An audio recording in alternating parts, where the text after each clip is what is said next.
नमस्कार दोस्तों, मैं उप प्रधान कोटला पंचायत। आज मैं आपके सामने एक लाइव बताना चाहता हूँ और उन लोगों की गलतफहमी दूर करना चाहता हूँ। हालांकि हम किसी भी राजनीतिक पार्टी का विरोध नहीं करते हैं। जो भी नागरिक या राजनीतिक पार्टी अपने लिए, अपनी पार्टी के लिए, अपने गांव के लिए और अपने देश के लिए जो अच्छा करती है, हम उन लोगों का समर्थन करते हैं। हम वैश्विक तौर पर हम भारतीय जनता पार्टी के साथ जुड़े हैं और हर पार्टी का अपना अपना वजूद होता है। हम नहीं कहते कि दूसरी पार्टी की निंदा की जाए, लेकिन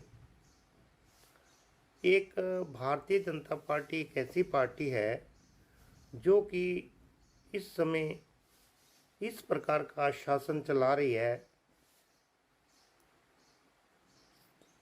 मेरा मानना है कि इस प्रकार से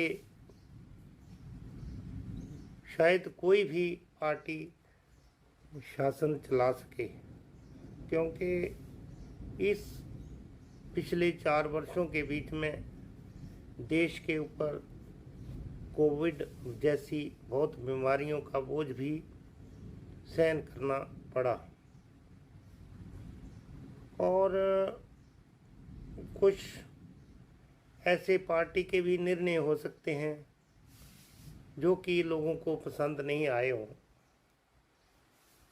वो भी अपनी जगह पर सही है, लेकिन मैंने बीच बीच में अभी पंचायत के बीच में हाल ही में कुछ घोषणाएं हो गई हैं, जिसकी आजकल हम और हमारे 16 पंचायतें जो कि एक इस दायरे में आती हैं, जिसमें एक इंडस्ट्री ट्रेनिंग इंस्टीट्यूट जो कि कोटला के नाम पर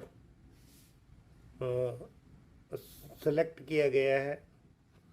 दूसरा जो प्राथमिक और स्वास्थ्य केंद्र था, उसको सामुदायिक स्वास्थ्य केंद्र में परिवर्तित करने का एक ऑर्डर मिला है। इसके अलावा और भी कई सुविधाएं, जैसे पंचायत लेवल या अपने ब्लॉक लेवल के बीच में जैसे फुटबॉल ग्राउंड व इस प्रकार के कई सुविधाएं प्रदान की गई हैं।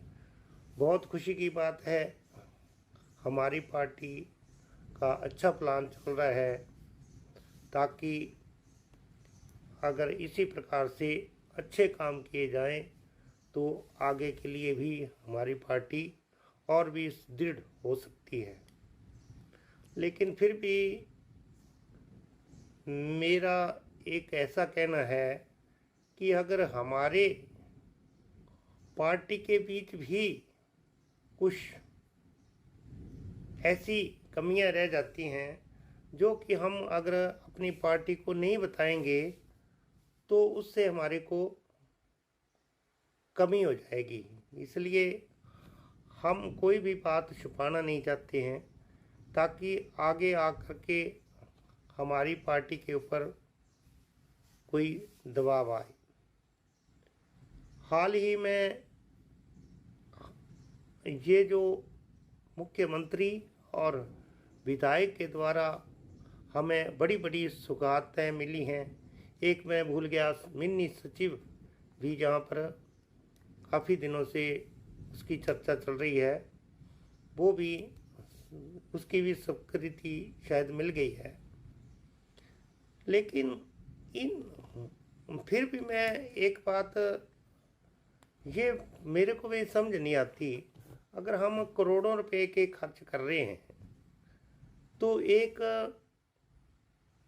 सार्वजनिक शौचालय, ऐसे हम एसबीएम के तहत लाखों रुपए के खर्च कर रहे हैं स्वच्छ भारत मिशन के अनुसार, लेकिन बड़ी अफसोस की बात है कि अगर नूरपुर से चलें तो शाहपुर के बीच में एक ही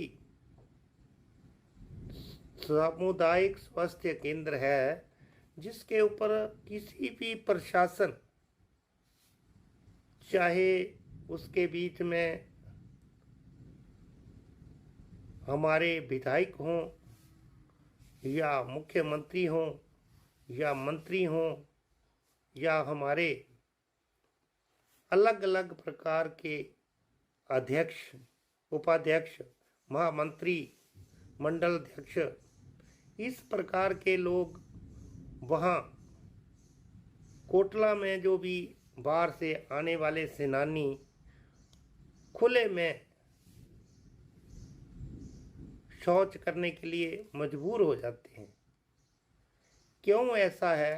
अगर करोड़ों और लाखों रुपया हम खर्च कर रहे हैं तो उस सामुदायिक जो स्वास्थ्य है, इस शौचालय है, उसको मेरे नहीं ख्याल में अगर सही तरीके से रखा जाए बंदा, तो वहाँ पर साल का 25,000 रुपया से ज़्यादा खर्च हो।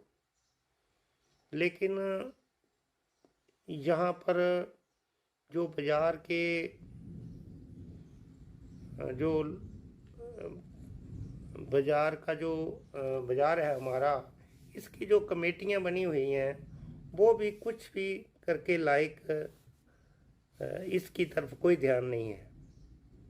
युवा मंडल है, बहुत से हम युवा मंडल आगे पीछे की पंचायतों का डेली अखबार में पढ़ते रहते हैं कि इन युवा मंडल ने वहाँ पर ये सफाई अभियान चलाया, युवा मंडल ने जो आने वाले सैनिकों की प्रशिक्षण जो भर्ती के लिए तैयार करने हो उनके लिए मुफ्त कैंप लगाए, कुछ ट्रेनिंग। तो युवा का इसके बीच में बहुत हाथ है, लेकिन इस प्रकार के कामों में उनकी कोई रुचि नहीं है। तो मैं यही चाहता हूँ कि बड़े बड़े काम तो हम करते आ ही रहे हैं, लेकिन सरकार इस सार्वजनिक शौचालय जिसके सामने बगलामुखी मंदिर भी है और हजारों श्रद्धालु जो कि बम्बे, दिल्ली, कलकत्ता, शिमला, पूरे पंजाब से यहाँ पर आते हैं, लेकिन इस सार्वजनिक शौचालय जो कि हमेशा लगभग बंद रहता है और गंदगी से भरा रहता है, फिलहाल तो उसके ऊपर ताला लगा हुआ है और किसी का भी उसके ऊपर ध्यान नहीं है। तो मैं सभी जो भी स्वच्छ भारत के साथ जितने भी लोग स्वच्छ भारत के नाम के ऊपर इस इलाके के बीच में काम कर रहे हैं, उनसे हमें अनुरोध करते हैं कि कुछ ना कुछ फंड इकट्ठा करके या कोई ऐसी फैसिलिटी लगाए ताकि शौचालय बनाना तो आसान है, लेकिन उनको साफ सफाई रखना बहुत ही मुश्किल है। तो इस प्रकार का ऐसा कानून बनाया जाए जो कि इस शौचालय को सुचारू रूप से चलाया जाए। मैं इसके बीच में जो भी जुड़ने वाले लोग अगर सहयोग करेंगे तो मेरी आशा है कि मैं किसी भी तरह इस शौचालय को जल्दी से जल्दी लागू करें।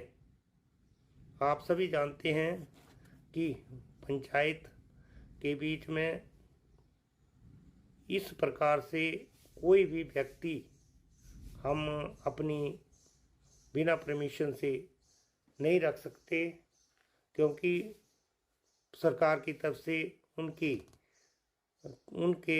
तनख्वाह के लिए कोई प्रावधान नहीं है। और हमारा अहदा उप प्रधान का है और पूरे हिमाचल में कहीं भी उप प्रधानों के लिए कोई भी ग्रांट उपलब्ध नहीं है, जो कि उप प्रधान उस ग्रांट से कहीं खर्च कर सकें। ये आप भली भांति जानते हैं। मैं सभी सुनने वाले और इस पर गौर करने वाले लोगों का बहुत धन्यवादी रहूँगा अगर आप थोड़ा थोड़ा इसके बीच में सहयोग करें, अपने ऑफिसरों से बात करें ताकि इसका हल निकाला जा सके। धन्यवाद। जय माता।